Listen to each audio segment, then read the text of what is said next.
دیکھ تیان، اپنے گھوڑے کو میرے قریب رکھنا اور میرے اشارے کی منتظر رہنا۔ میں تھوڑی دیر تک بندر کو خرجین سے باہر نکالوں گا اور اس وقت تک گہری تاریکی ہو جائے گی، اور میرے آگے پیچھے اپنے گھوڑوں پر سوار منگول ہماری اس کارروائی کو دیکھ بھی نہیں سکیں گے۔ یہاں تک کہنے کے بعد اور خان لمحے بھر کے لیے رکا۔ تھوڑی دیر اس نے غور سے تیان کی طرف دیکھا، پھر وہ بڑی چاہت بھری آواز میں کہنے لگا، دیکھ تیان، تو ایک سپاہی کی بیٹی ہے اور ایک سپاہی کی بیوی ہو کر تو روتی ہے۔ اپنے آپ کو سنبھال، اپنے آنسو پونچھ، اس لیے کہ جو کچھ ہمارے ساتھ ہوا ہے، ایک مجاہد اور سپاہی کی زندگی میں ایسے حادثات کی قدم قدم پر امید کی جا سکتی ہے۔ اور خان کی گفتگو سے تیان نے اپنے آنسو پونچھ لیے۔ اسے کچھ حوصلہ ہوا، اس کے چہرے پر ہلکی ہلکی مسکراہٹ نمودار ہوئی تھی۔ پھر وہ اپنے گھوڑے کو بالکل اور خان کے قریب لا کر آگے بڑھنے لگی تھی۔ تھوڑا سا آگے جا کر جب تاریکی گہری ہو گئی تو اور خان کو شاید مزید یاد آ گیا، اور وہ تیان کو مخاطب کر کے کہنے لگا، تیان دیکھو، تھوڑی دیر تک بندر کو میں نکالوں گا اور اپنی کارروائی شروع کر دوں گا۔ میں تمہیں یہ کہنا بھول گیا تھا کہ تیان، جب تو اپنے گھوڑے کے ساتھ دریا میں چھلانگ لگائے تو ایسا کرنے سے پہلے اپنی ڈھال کو اپنی پیٹھ پر باندھ دینا، تاکہ جب ہم گھوڑوں کو دریا میں ڈالیں اور منگول ہم پر تیر اندازی کریں تو ان ڈھالوں کی وجہ سے ہم ان کے تیروں سے بچے رہیں۔ میں بھی دریا میں چھلانگ لگاتے ہوئے اپنی پیٹھ پر اپنی ڈھال کو کر لوں گا۔ اس کے بعد اور خان خاموش ہو گیا اور خاموشی سے وہ سب آگے بڑھ رہے تھے۔ تھوڑی دیر بعد جب فضاؤں میں تاریکی گہری ہو گئی، ہاتھ کو ہاتھ سجھائی نہ دینے لگا اور منگول ایک دوسرے کے گھوڑوں کی طرف دیکھتے ہوئے آگے سفر کر رہے تھے، تیان چونک سی پڑی۔ اس نے دیکھا اور خان کا بندر چمڑے کی خرجین سے نکل کر اور خان کے ہاتھوں کے قریب آ گیا تھا۔ اپنے بندھے ہوئے ہاتھوں کو اور خان نے حرکت دی اور پھر اپنی انگلیاں بندر کے سر پر لگاتے ہوئے اس نے ایک مخصوص اشارہ کیا۔ یہ اشارہ ملنا تھا کہ بندر فوراً حرکت میں آیا، اور جس رسی سے اور خان کے ہاتھ بندھے ہوئے تھے وہ اس نے لمحوں کے اندر اپنے دانتوں سے کاٹ کر نیچے پھینک دی تھی۔ اپنے ہاتھ آزاد ہونے پر اور خان نے پھر بندر کو اشارہ دیا۔ یہ اشارہ ملتے ہی بندر چپکے اور خان کی رانوں سے لپٹتا ہوا نیچے اترا، پھر ٹانگوں کی طرف گیا، اور جس رسی میں اور خان کے پاؤں بندھے ہوئے تھے اسے بھی اس نے اپنے دانتوں سے کاٹ کر پھینک دیا۔ اس کے بعد بندر چپ چاپ عجیب سے رازدارانہ انداز میں اور خان کے آگے آ کر بیٹھ گیا تھا۔ یہ ساری کارروائی تیان دیکھ رہی تھی اور دل ہی دل میں خوش بھی ہوتی جا رہی تھی، اور اس کے لبوں پر مسکراہٹ بھی پھیلتی جا رہی تھی۔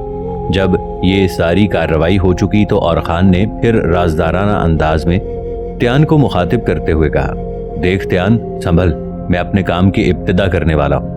وہ جو سامنے بلند ٹیلا نظر آ رہا ہے اس کے قریب جا کر میں فوراً اپنے گھوڑے کو اس کے اوپر لے جاؤں گا اور پھر دریا میں کود جاؤں گا۔ تو بھی میرے ساتھ ایسا ہی کرنا۔ اور خان کی اس گفتگو کے جواب میں تیان نے اپنے گھوڑے کو مزید اور خان کے قریب لے گئی۔ پھر جھک کر وہ رازدارانہ انداز میں کہنے لگی، آپ فکر نہ کریں، آپ جیسا چاہ رہے ہیں میں ویسا ہی کروں گی۔ اس کے ساتھ ہی بڑی رازداری سے حرکت میں آتے ہوئے تیان نے اپنی ڈھال اپنی پیٹھ پر باندھ لی تھی۔ اس ٹیلے کے پاس جا کر اچانک اور خان زخمی ہونے کے باوجود تیزی سے حرکت میں آیا۔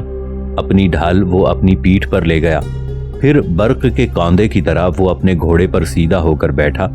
اپنے گھوڑے کو ایڑ لگا کر وہ ٹیلے پر لے گیا اور گھوڑے سمیت اس نے دریائے ارس میں چھلانگ لگا دی تھی۔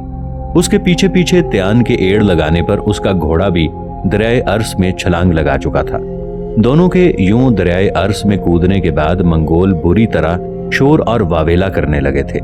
کچھ منگول جلدی جلدی اپنی کمانیں سنبھالنے لگے تاکہ ان پر تیر اندازی کر سکیں۔ اس وقت تک تیان اور خان دریائے ارس کے گہرے پانی میں بڑی تیزی سے اپنے گھوڑوں کو ایڑ لگاتے ہوئے کافی آگے جا چکے تھے۔ منگولوں نے رات کی تاریکی میں ان پر کافی تیر برسائے، لیکن ان کی تیر اندازی سے دونوں محفوظ رہے۔ رات کی گہری تاریکی میں منگولوں کو یہ امید تھی کہ اور خان دریا میں چھلانگ لگانے کے بعد زندہ نہیں بچے گا، اس لیے کہ اس کے ہاتھ پاؤں بندھے ہوئے ہیں، اور اپنے گھوڑے سے گر گیا تو دریا میں ڈوب کر ہلاک ہو جائے گا۔ تیان کے سلسلے میں ان کا خیال تھا کہ وہ لڑکی ہو کر دریائے ارس کو عبور نہیں کر سکے گی اور دریا کی لہروں کا شکار ہو جائے گی۔ تھوڑی دیر تک وہ کنارے پر رہ کر اندھیرے میں تیر چلاتے رہے۔ اس وقت تک دونوں کے بھاگنے کی خبر پورے لشکر میں پھیل گئی۔ آگے آگے سفر کرتا چغتائی بھی اپنے گھوڑے کو بھگاتا ہوا وہاں پہنچ گیا تھا۔ اس دوران تک اور خان اور تیان دونوں اپنے گھوڑوں کو دریا کے اندر کافی آگے لے جا چکے تھے اور منگولوں کی نظروں سے روپوش ہو چکے تھے۔ چغتائی دریا کے کنارے کھڑا تھوڑی دیر تک بڑے تعسفانہ انداز میں دیکھتا رہا، پھر وہ انتہائی غصے اور غضبناکی کے انداز میں کہنے لگا، ان دونوں کا یوں ہمارے لشکر کے درمیان ہونے کے باوجود گھوڑوں کو دریا میں لے کر بھاگ نکلنا ہمارے لیے بڑی بے عزتی اور توہین کا باعث ہے۔ بہرحال ان دونوں کا تعاقب فضول ہے۔ اس اور خان کے چونکہ دونوں ہاتھ پاؤں بندھے ہوئے ہیں، اس لیے میرے خیال میں اپنے گھوڑے سمیت وہ دریا کی موجوں کی نظر ہو جائے گا، اور جہاں تک تیان کی بات ہے تو وہ بمشکل ہی دریائے ارس کو پار کر سکے گی۔ اول تو وہ دریائے ارس کی موجوں کا شکار ہو کر ہلاک ہو جائے گی، اور اگر بچ کر دوسرے کنارے چلی بھی گئی تو رات کے وقت میں ٹھنڈ میں زندہ نہیں رہ سکے گی اور سردی میں خود ہی ٹھٹر کر ہلاک ہو جائے گی۔ منگولوں کا لشکر اس جگہ تھوڑی دیر رک کر چغتائی کے دوبارہ گھوڑے پر سوار ہونے کا انتظار کرتا رہا۔ چغتائی تھوڑی دیر تک وہاں کھڑا رہا، پھر وہ گردن جھکائے مڑا اور گھوڑے پر سوار ہوا۔ اس کے بعد منگول پھر دریائے ارس کے کنارے کنارے آگے بڑھنے لگے تھے۔ دوسری طرف سلطان جلال الدین چغتائی کے امیر الامراء قرچار برلاس کے لشکر کی راہ ہمدان سے دور ہی روک کھڑا ہوا۔ ہمدان کے نواحی میدان میں سلطان جلال الدین اور قراچار برلاس کے درمیان ہولناک جنگ کی ابتدا ہوئی۔ حملہ آور ہونے میں پہل خود سلطان نے ہی کی تھی، اور سلطان جلال الدین منگولوں پر تاریخ کے آگے تلاش سحر، لفظ کن سے تراشے گئے حروف، غرور کی روش کو فنا انجام کرتے لمحوں اور چھید چھید کر دینے والی آگ کی لپٹوں کی طرح ٹوٹ پڑا تھا۔ سلطان جلال الدین کا یہ حملہ ایسا خوفناک، ایسا ہیبت ناک تھا جسے منگولوں کا امیر الامراء قراچار برلاس زیادہ دیر تک برداشت نہ کر سکا، یہاں تک کہ اس کے لشکر کی صفیں درہم برہم ہونا شروع ہوئیں، اور سلطان جلال الدین نے اپنے لشکر کے ساتھ ان کا قتل عام شروع کر دیا۔ اس قتل عام سے بچنے کے لیے قراچار برلاس اپنے لشکر کے ساتھ میدان جنگ چھوڑ کر بھاگ کھڑا ہوا۔ سلطان جلال الدین نے دور تک منگولوں کا تعاقب کرتے ہوئے ان کا قتل عام کیا، یہاں تک کہ اسی تعاقب کے دوران سلطان کو اس کے مخبروں نے اور خان اور پاسبانوں کے سپہ سالار کی شکست اور خان اور تیان کے گرفتار ہونے کی خبر سنائی تھی۔ یہ روح فرسا خبر سن کر سلطان جلال الدین نے منگولوں کا تعاقب ترک کر دیا۔ اپنے لشکر کے ساتھ وہ پلٹ پڑے۔ سلطان جلال الدین کے مخبروں نے یہ بھی سلطان کو بتایا کہ شکست کھانے کے بعد پاسبانوں کا سپہ سالار اپنے اور خان کے بچے کھچے لشکر کے ساتھ سلطان ہی کی طرف بڑی تیزی سے پیش قدمی کر رہا ہے، اور یہ کہ منگولوں کا سپہ سالار چارمغان اپنے لشکر کے ساتھ پاسبانوں کے سپہ سالار کے تعاقب میں لگا ہوا ہے۔ یہ خبریں سنتے ہی سلطان جلال الدین نے منگولوں کا تعاقب ترک کر دیا، اور پھر اپنے لشکر کے ساتھ وہ ہمدان سے قم اور رے کے راستے جرجان کی طرف جانے والی شاہراہ پر بڑی تیزی سے پیش قدمی کر رہا تھا۔ رے شہر کے پاس سے گزرنے کے بعد سلطان جلال الدین نے اپنے تیز رفتار قاصد پاسبانوں کے سپہ سالار کی طرف روانہ کیے اور اسے نصیحت کی کہ جرجان اور رے شہروں کے درمیان شاہراہ سے نکل کر جو ایک اور شاہراہ نیشاپور کی طرف جاتی ہے، وہ اپنے لشکر کے ساتھ اس شاہراہ پر ہو لے۔ سلطان نے مزید پاسبانوں کے سالار کو نصیحت کی کہ اس کے ایسا کرنے سے چارمغان بھی اس کے تعاقب میں نیشاپور جانے والی شاہراہ پر ہو لے گا، جبکہ سلطان جلال الدین کے ساتھ چارمغان کے تعاقب میں لگ جائے گا۔ اس طرح مناسب جگہ پر جا کر اس پر حملہ آور ہوگا اور سامنے کی طرف سے پاسبانوں کا سپہ سالار حملہ آور ہو جائے۔ اس طرح دریائے ارس کے کنارے اور خان اور پاسبانوں کے سپہ سالار کا انتقام لیا جا سکے۔ یہ پیغام بھجوانے کے بعد سلطان خود بھی پہلے سے زیادہ تیز رفتاری کے ساتھ جرجان کی طرف جانے والی شاہراہ پر اپنے لشکر کے ساتھ گھوڑوں کو دوڑا رہے تھے۔ رات کی تاریکی میں سلطان جلال الدین جس وقت نیشاپور کی طرف جانے والی شاہراہ کے موڑ پر پہنچے تو ان کے مخبروں نے ایک بار پھر انہیں اطلاع دی کہ پاسبانوں کا سپہ سالار اپنے لشکر کے ساتھ ابھی وہاں نہیں پہنچا، اور وہ بڑی تیزی سے چارمغان کے آگے اسی سمت آ رہا ہے۔ یہ صورتحال سن کر سلطان جلال الدین اپنے لشکر کے ساتھ نیشاپور جانے والی شاہراہ کے اطراف میں گھات لگا کے بیٹھ گیا تھا۔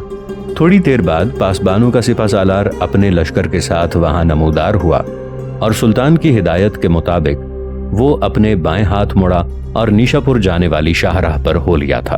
ابھی کچھ زیادہ دیر نہ گزری تھی کہ چارمغان بھی پیچھے پیچھے وہاں آ پہنچا اور پاسبانوں کے سپہ سالار کے تعاقب میں وہ بھی نیشاپور کی طرف جانے والی شاہراہ پر ہو لیا تھا۔ لیکن ابھی وہ تھوڑا ہی آگے گیا تھا کہ آگے جانے کے بعد سلطان جلال الدین اپنے لشکر کے ساتھ گھات سے نکلا اور وہ چارمغان کے تعاقب میں لگ گیا تھا۔ اس طرح یہ تعاقب در تعاقب نیشاپور جانے والی شاہراہ پر شروع ہو چکا تھا۔ تھوڑا سا آگے جا کر سلطان جلال الدین نے بڑی تیزی سے اپنے اور چارمغان کے درمیان فاصلوں کو سمیٹنا شروع کر دیا تھا، یہاں تک کہ منگولوں کی پشت سے اس نے خوفناک تکبیریں بلند کیں۔ پھر وہ منگولوں پر حملہ آور ہو گیا تھا۔ منگولوں کے سالار چارمغان کو جب یہ خبر ہوئی کہ پشت کی طرف سے ان پر کسی مسلمان لشکر نے حملہ کر دیا ہے تو وہ فوراً مڑا اور سلطان جلال الدین پر حملہ آور ہو گیا تھا۔ چارمغان کے مڑنے اور اپنا دفاع کرنے تک سلطان جلال الدین اپنے لشکر کے ساتھ باغوں میں امڑتے طوفان، کلید در عقوبت، تشنہ کامی کی روداد موت کے آنے والے سندیسوں اور جراحت ناوک کی طرح منگولوں پر ٹوٹ پڑا تھا، اور منگولوں کے ایک حصے کو اس نے بری طرح کاٹتے ہوئے لہو لہو کر کے رکھ دیا تھا۔ دوسری طرف جب پاسبانوں کے سپہ سالار کو اپنی پشت پر تکبیروں کی آوازیں بلند ہونا سنائی دیں تو اس کے لبوں پر مسکراہٹ نمودار ہوئی۔ اپنے لشکر کے ساتھ وہ ناچتی رات گھومتے دن کی طرح پلٹا اور حقیقتوں کو اجاگر کرنے والے کسی جنگجو، رخوں کو جرت مندی کا آئینہ دکھانے والے مجاہد اور دکھ کی میعاد بڑھا دینے والے ہولناک عناصر کی طرح وہ منگولوں پر حملہ آور ہو گیا تھا۔ رات کی تاریکی میں جبکہ آسمان پر گہرے بادل چھائے ہوئے تھے اور برف باری کا بھی خطرہ تھا، منگولوں پر حملہ آور ہوتے ہوئے سلطان جلال الدین اور پاسبانوں کے سپہ سالار کے حملوں میں عقیدت کی روشنی جیسی جاذبیت، اہل صدق کی دعاؤں جیسی کشش تھی، اور وہ منگولوں کی مکر کی عداوتوں کو سنگسار، ان کی جرتوں کی روایتوں کو پامال کرتے برق تپاں بن کر انہیں خانوں میں تقسیم کرنے لگے تھے۔ رات کی گہری تاریکی میں سلطان جلال الدین اور پاسبانوں کے سپہ سالار کے اس دو طرفہ حملے کی وجہ سے جب منگولوں کا دونوں طرف سے خوب قتل عام شروع ہوا تو جلد ہی منگولوں کی حالت دہکتی سلگتی سلاخوں کے جلدے رنگ، بے اعتماد کے لقدق صحرا، ٹھنڈی زہر بھری بوسیدگی، کالے چہروں، ننگی قدورتوں اور بندشوں سے ٹکرا کر ٹوٹتی سانسوں جیسی ہو کر رہ گئی تھی۔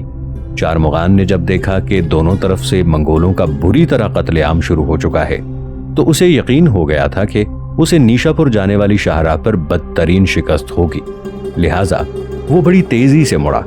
پاسبانوں کے سپہ سالار کو وہ طرح دیتا ہوا ایک طرف سے نکلا اور پھر اپنے بچے کچے لشکر کو لے کر نیشاپور جانے والی شاہراہ پر بھاگ نکلا تھا۔ سلطان جلال الدین اور پاسبانوں کے سپہ سالار نے بھاگتے چارمغان کا تعاقب شروع کر دیا تھا۔ یہ تعاقب کچھ دیر تک جاری رہا، یہاں تک کہ سلطان اور پاسبانوں کے سپہ سالار نے یہ تعاقب ترک کر دیا، اس لیے کہ فضاؤں میں برف باری شروع ہو چکی تھی۔ لہٰذا اپنے لشکر کے ساتھ پلٹ کر سلطان جلال الدین اور پاسبانوں کے سالار اپنے لشکر کو محفوظ جگہ لے جانا چاہتے تھے۔ جو ہی سلطان جلال الدین اور پاسبان منگولوں کا تعاقب ترک کر کے پلٹے، اسی روز کچھ مخبر سلطان جلال الدین کی خدمت میں حاضر ہوئے اور انہیں یہ خبر سنائی کہ چغتائی نے اورخان اورتیان کو گرفتار کر لیا تھا۔ لیکن جس وقت چغتائی اپنے لشکر کے ساتھ دریائے ارس کے کنارے کنارے سفر کر رہا تھا، اورخان اورتیان دونوں میاں بیوی اپنے گھوڑوں سمیت دریائے ارس میں کود کر اپنی جانیں بچانے میں کامیاب ہو گئے تھے۔ یہ خبر سن کر سلطان اور پاسبانوں کے سپہ سالار دونوں ہی بے حد خوش ہوئے۔ پھر سلطان جلال الدین بولا اور پاسبانوں کے سپہ سالار کو مخاطب کر کے کہنے لگا، دیکھ میرے پاسبان بھائی، میرا ارادہ پہلے تو یہ تھا کہ میں اورخان اورتیان کو بچانے کے لیے چنگیز خان کے بیٹے چغتائی کا تعاقب کروں گا اور اس پر حملہ آور ہو کر ہر صورت میں اورخان اورتیان کو رہا کرانے کی کوشش کروں گا۔ اب لگتا ہے کہ قسمت پوری طرح ہمارا ساتھ دے رہی ہے۔ اب جبکہ اورخان اور تیان دونوں دریائے ارس میں کود کر اپنی جانیں بچا چکے ہیں تو میرے خیال میں ہمیں اس برف باری میں چغتائی کا تعاقب کرنے کی ضرورت نہیں ہے۔ ویسے بھی چغتائی اب اپنے لشکر کے ساتھ سفر کرتے ہوئے بہت دور جا چکا ہوگا۔ دیکھو پاسبان میرے بھائی، اورخان کے لشکر سے کچھ لشکریوں کو دریائے ارس کی طرف بھجواؤ تاکہ وہ وہاں اورخان کو تلاش کریں۔